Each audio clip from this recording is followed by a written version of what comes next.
নমস্কার বন্ধুরা, এই ডি স্টোরি চ্যানেলে আর একটা নতুন ভিডিওতে আর একবার সবাইকে স্বাগত জানাই। আমার আজকের রেসিপি বাসন্তী পোলাও।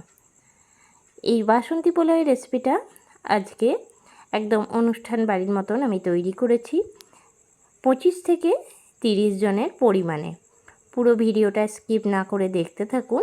আমি কিন্তু এখানে 25 থেকে 30 জনে কতটা চাল লাগবে আর কি করে একদম ঝরঝরে বাসন্তী পোলাওটা তৈরি করতে পারবেন সেই পুরো ডিটেলস আমি বলে দিয়েছি।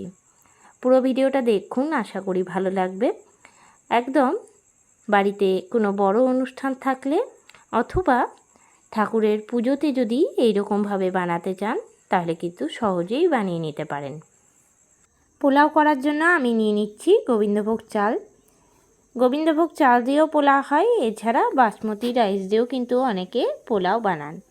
তবে আমি বলবো যে কোনো ঠাকুরের পুজোই হোক কিংবা যে কোনো অনুষ্ঠানে এই রকমভাবে গোবিন্দভোগ চাল দিয়েও পোলাওটা বানিয়ে নিতে পারেন। আমি এখানে কাপের মাপ করে চালের মাপটা কিন্তু করছি। 25 থেকে 30 জনের মতন আমি পোলাওটা বানাবো, সেজন্য আমি এখানে চাল নিয়েছি 2 কিলো 500। কাপের মাপে 14 কাপ চাল হয়েছে। চালটা একদম ভালো করে কিন্তু মেপে নিতে হবে। চালের মাপটা ভালো হলেই কিন্তু সঠিক হলেই কিন্তু পোলাওটা একদম ঝরঝরে হবে আর সুন্দর হবে। সেই জন্য আমি কাপের মাপ করে চালটা মাপছি। আপনারা যে পাত্রে চালটা মাপবেন অবশ্যই সেই পাত্রর মাপ করেই কিন্তু পোলাওয়ের জলটা দিতে হবে। বাড়িতে যে কোনো বড় অনুষ্ঠানে হোক কিংবা পুজোতে যদি 25 থেকে 30 জনের মাপ করে পোলাওটা বানাতে চান তাহলে অবশ্যই রেসিপিটা ফলো করতে পারেন। আশা করি খুব ভালো হবে। চালের মাপটা হয়ে গেছে। এরপর আমি জল দিয়ে চালটা দুবার ধুয়ে নিয়েছি আর ফুটো বাটি নিয়ে নিয়েছি, আর এর মধ্যে আমি চালটাকে দিয়ে দিচ্ছি জল ঝরতে। চালের জলটা আমি 15 মিনিটের মতন রেখে ঝরিয়ে নেব। অনেকে সুতির কাপড়ে কিন্তু চালটা ঝরিয়ে নিতে পারেন জলটা। তাহলে প্রথমে চালের জলটাকে একদম ভালো করে ছেঁকে নিতে হবে। ফুটো বাটিতে হোক বা যে কোনো সুতির কাপড়ে।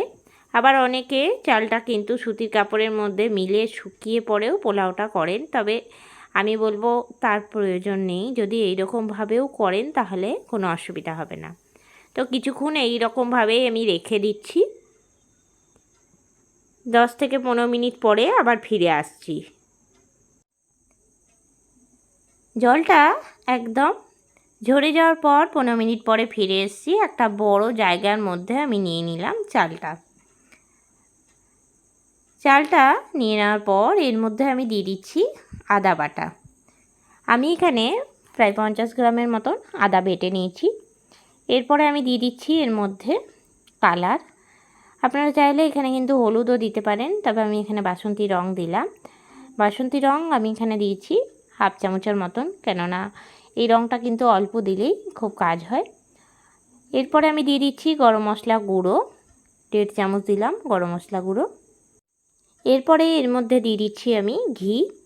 আমি এখানে দিলাম মটন ঘি, প্রায় 100 গ্রামের মতন আমি কিন্তু ঘি দেব এর মধ্যে। প্রথমে অর্ধেকটা দিলাম, বাকি অর্ধেকটা আবার পরে দেবো। এরপর আমি ভালো করে মাখিয়ে নিচ্ছি। খুব ভালো করে কিন্তু মাখিয়ে নিতে হবে। আর একটুখানি বড় জায়গার মধ্যে চালটাকে নিলে কিন্তু মাখানোটা খুব ভালো হয়। তল ওপর করে পুরোটাই কিন্তু মাখিয়ে নিচ্ছি। আর চালের জলটাও কিন্তু খুব ভালো করে ঝরেছে। মাখানোর সময় কিন্তু আমি লবণ বা চিনি এগুলো দিলাম না, এগুলো আমি পরে দেবো। মাখানোর সময় কিন্তু লবণটা দিলে লবণের পরিমাণটা ঠিক বোঝা যায় না, বেশি কম হয়ে যায়। এখন খুব ভালো করে আগে মাখিয়ে নিচ্ছি। মাখিয়ে নিয়ে পরে 10 মিনিটের মতন আমি রেস্টে রেখে দেব। একটু বেশি সময় রাখলেই ভালো হয়, 15 থেকে 20 মিনিটের মতন, তবে হাতে সময় একটু কম থাকায় আমি 10 মিনিটের মতন মাখিয়ে নিয়ে রেস্টে রেখেছি। 10 মিনিট রেস্টে রেখে দেওয়ার পর আমি ভেজে নেব। 10 থেকে 12 মিনিট পর আমি কড়াই চাপিয়ে নিয়েছি, আর কড়াইয়ের মধ্যে প্রথমে দিয়ে দিলাম 2 চামচের মতন সাদা তেল, আর বাকি যে ঘিটা রেখেছিলাম দিয়ে দিলাম সেই ঘিটা। ভালো করে গরম করে নেব। আমি এখানে ঘি আর সাদা তেল মিলিয়েই পোলাওটা করছি, আপনারা চাইলে শুধু তেল দিয়েও করতে পারেন, মানে সাদা তেল দিয়ে, অথবা শুধু ঘি দিয়েও কিন্তু পোলাওটা করতে পারেন। এর মধ্যে এবার প্রথমেই দিয়ে দিলাম আমি কয়েকটা তেজপাতা, দিয়ে দিলাম গোটা গরম মশলা, তার মধ্যে আছে এলাচ, দারচিনির টুকরো, বড় এলাচ দিয়েছি, ছোট এলাচ দিয়েছি, তার সাথে কয়েকটা লবঙ্গ। গোটা গরম মশলাটা খুব ভালো করে প্রথমে আমি ভেজে নিচ্ছি। বেশ কিছুক্ষণ ভেজে নেওয়ার পর আমি এর মধ্যে দিয়ে দিচ্ছি কাজু আর কিশমিশ। কাজু আর কিশমিশটা আমি আগে থেকে জলে ভিজিয়ে রেখেছিলাম, ভালো করে ধুয়ে নিয়ে দিয়ে দিলাম। এরপর আমি কাজু আর কিশমিশটা একটু লাল লাল করে ভেজে নেব। বেশ অনেকটা পরিমাণে পোলাও থাকলে কিন্তু এইভাবে করলে খুব সহজেই পোলাওটা রান্না হয়ে যাবে। গ্যাসের ফ্লেমটা এই সময় কিন্তু লো টু মিডিয়ামে রাখবো, কেননা খুব হাই ফ্লেমে যদি কাজু কিশমিশ ভাজি তাহলে কিশমিশগুলো পুড়ে যাবে তাড়াতাড়ি, আর কাজুগুলো লাল হবে না। কাজু ভাজতে একটুখানি বেশি সময় লাগে, সেজন্য কাজু আর কিশমিশটা কিন্তু একটু লো ফ্লেমেই ভাজা দরকার। খুব হাই ফ্লেমে ভাজলে আবার কাজু কিশমিশ যদি পুড়ে যায় তাহলে কিন্তু একটুখানি তিতো ভাব চলে আসে। কাজু কিশমিশ আর গরম মশলাটা আমি তুলে রাখছি অন্য একটা প্লেটের মধ্যে, আর তেজপাতাগুলো আমি কড়াইয়ের মধ্যেই রেখে দিচ্ছি। এরপর আমি ওই তেল আর ঘিয়ের মধ্যেই দিয়ে দিচ্ছি আগে থেকে মাখিয়ে রাখা চালটা। এখন হাতায় করে করে আমি চালটা পুরোটাই দিয়ে দিলাম কড়াইয়ের মধ্যে। গ্যাসের ফ্লেমটা লো টু মিডিয়ামে রেখে চালটা আমি ভেজে নেব।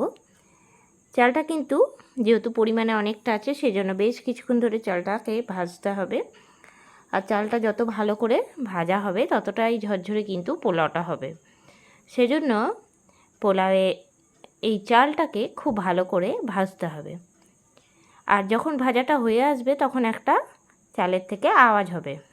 বেশ কিছুক্ষণ ধরে চালটাকে কিন্তু একদম লো আছে আমি ভালো করে ভেজে নিলাম।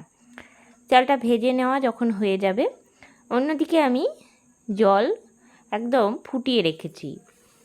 আমি এখানে 14 কাপ চাল নিয়েছি, সেই জন্য আমি 28 কাপ জল দিয়েছি, ওই কাপের মাপ করেই কিন্তু। জলটা রেডি করে নেওয়ার পর খুব ভালো করে ফুটিয়ে নিয়েছি। যখন ফুটে গেছে আর অন্যদিকে চালটাও ভেজে নেওয়া হয়ে গেছে, তখন আমি হাতায় করে চালটাকে দিয়ে দিচ্ছি হাঁড়ির মধ্যে। আমি এখানে পোলাওয়ের জন্য কিন্তু বড় হাঁড়ি নিয়েছি, বা ডেকচি যেটাই বলে থাকেন। বেশ একটুখানি ছড়ানো ডেকচি নিলেই কিন্তু ভালো হয়। চালটা দেওয়ার পরে খুন্তি দিয়ে ঠিক এই রকমভাবে একবার করে নাড়িয়ে নিতে হবে, নাহলে নিচে দলা পাকিয়ে যাবে।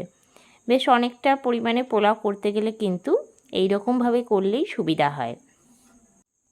পুরো চালটা আমি দিয়ে দেওয়ার পর এর মধ্যে আমি দিয়ে দিচ্ছি পরিমাণ মতন লবণ। লবণটা এখানে কিন্তু আন্দাজ করে দিতে হবে।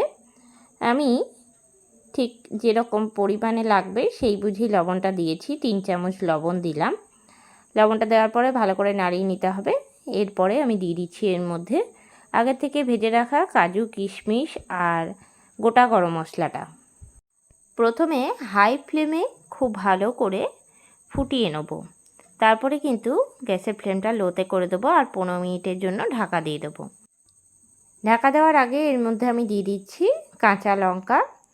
আমি পোলাওয়ের মধ্যে কিন্তু একটুখানি কাঁচা লঙ্কা দিই, তবে কাঁচা লঙ্কাগুলো গোটায় দিলাম, চিড়ে দিইনি। খুব ভালো করে একবার নাড়িয়ে নিলাম। এরপরে গ্যাসের ফ্লেমটা একদম লোতে করে দিয়ে দেবো একটা চাপা ঢাকা। 10 থেকে 12 মিনিট পরে আমি ঢাকনাটা খুলে নেব। 10 থেকে 12 মিনিট পরে ঢাকনাটা খুলেছি, আর এখন কিন্তু চালটা প্রায় সেদ্ধ হয়ে এসছে, আর জলটাও কিন্তু অনেকটা কমে গেছে। ভালো করে একবার তল ওপর দিয়ে নাড়িয়ে নিচ্ছি। খুব ভালো করে নাড়িয়ে নিতে হবে। আর ওপরটা একদম আমি হাতা দিয়ে পুরো প্লেন করে দিলাম। এরপর আমি এর মধ্যে দিয়ে দিচ্ছি চিনি। আমি যেহেতু 2.5 কিলো চালের পোলাওটা করছি, সেজন্য এখানে আমি দিলাম 1 কিলো চিনি। চিনিটা দিয়ে তল ওপর করে এবার আমি ভালো করে নাড়িয়ে নিচ্ছি। বেশ ভালো করে কিন্তু আমি চিনিটা চারপাশে মিশিয়ে নিচ্ছি। খুন্তি দিয়ে নাড়িয়ে নিচ্ছি, তাহলে সুবিধা হবে। বেশ অনেকটা পরিমাণে পোলাও রয়েছে। আর এই পোলাওটা কিন্তু আমি 25 থেকে 30 জনের মতন করছি। ভালো করে তল ওপর করে এখন কিন্তু আমি নাড়িয়ে নিয়েছি। এরপরে আমি দিয়ে দেবো এর মধ্যে ঘি। দিয়ে দিচ্ছি ওপর থেকে চারপাশে ছড়িয়ে ঘিটা। বাকি যে ঘিটা রেখে দিয়েছিলাম সেই ঘিটা দিয়ে দিলাম। এরপরে আমি দিয়ে দিচ্ছি ওপর থেকে গরম মশলা গুঁড়ো ছড়িয়ে দিলাম। এরপরে আমি দিয়ে দেবো চাপা ঢাকা। ঘিটাকে একটুখানি মিশিয়ে দিলাম। ঘিটা তবে একদম তল অবধি চলে যাবে, একটুখানি আমি ভেতর দিক করে মিশিয়ে দিলাম। খুব বেশি কিন্তু ঘাঁটার প্রয়োজন নেই, ঘিটা একদম নিচ অবধি চলে যাবে। এরপরে আমি দিয়ে দেবো চাপা ঢাকা 5 মিনিটের জন্য। 5 মিনিট পরে আমি গ্যাসটাকে বন্ধ করে দেব। 5 মিনিটের মধ্যে আমি গ্যাসটাকে বন্ধ করে দিয়েছি। তারপরে ঠান্ডা হয়ে যাওয়ার পর আমি একটা গামলার মধ্যে ঢেলে রেখেছি। কেমন লাগলো আজকের পোলাওয়ের রেসিপিটা অবশ্যই আমাকে জানাবেন। আজকের রেসিপিটা আপনাদের ভালো লেগে থাকলে লাইক করবেন, শেয়ার করবেন। এই চ্যানেলের নতুন বন্ধু হয়ে থাকলে চ্যানেলটা সাবস্ক্রাইব করা অনুরোধ রইল। আবারও নতুন কোনো রেসিপি নিয়ে হাজির হব। সঙ্গে থাকুন আর দেখতে থাকুন। সবাই ভালো থাকবেন, সুস্থ থাকবেন। ধন্যবাদ।